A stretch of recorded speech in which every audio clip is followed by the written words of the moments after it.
Michael Ignatieff is here. Could we lose the war against terror, Michael? I'm afraid we could. I think when I say we could lose the war, we could, American democracy could never be overturned, we'd endure, we'd survive.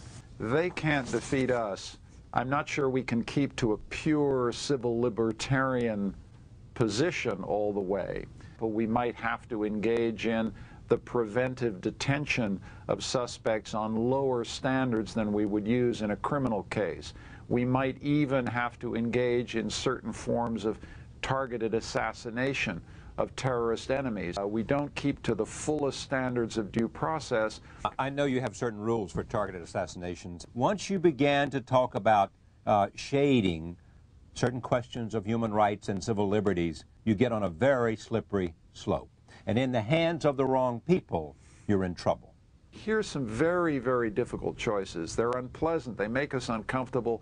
The hot iron to someone's flesh. You can't get the truth from persistent, non-physical, non-coercive interrogation. We don't have to be soft about this. Under strict presidential control. Can I move now to the Iraqi war for a second? What's happened in your judgment? We're in I guess there's some Robert Frost poem about a dark wood. We're in the middle of a very dark wood, Charlie. Opponents of the war are certainly talking about the road not taken. Someone like me who believed in the war, people like me are having a very difficult time. For most Iraqis, things are better. Was the war worth it?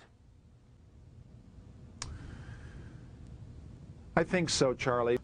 Iraqis were no longer tortured, beaten. Depends who you say that to. The occupation, the military operation, has been a clear benefit. They are freer than at any time in their history. The possibility of civil war.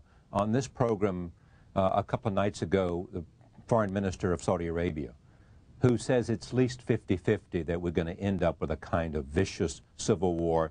I think that at the moment is alarmist. There's no fighting between Shias and Kurds, no fighting between Shias and Sunnis. Iraqis are not fighting Iraqis, and that is what a civil war amounts to. Yes, they are. Michael, they are. Iraqis are killing Iraqis every day. In Fallujah, we're dealing with outside fighters. I still don't think that amounts to civil war. And I think one of the things that Al Jazeera and Al Arabiya and the Arab stations are saying to the Arab world is something that isn't true. I think that one of almost the nemesis of American power is that we are deeply hated and simultaneously supposed to have magical powers. Magical powers to do harm in the world, magical powers to do good. Because we're America, because we're here. Thank you, Michael. Pleasure.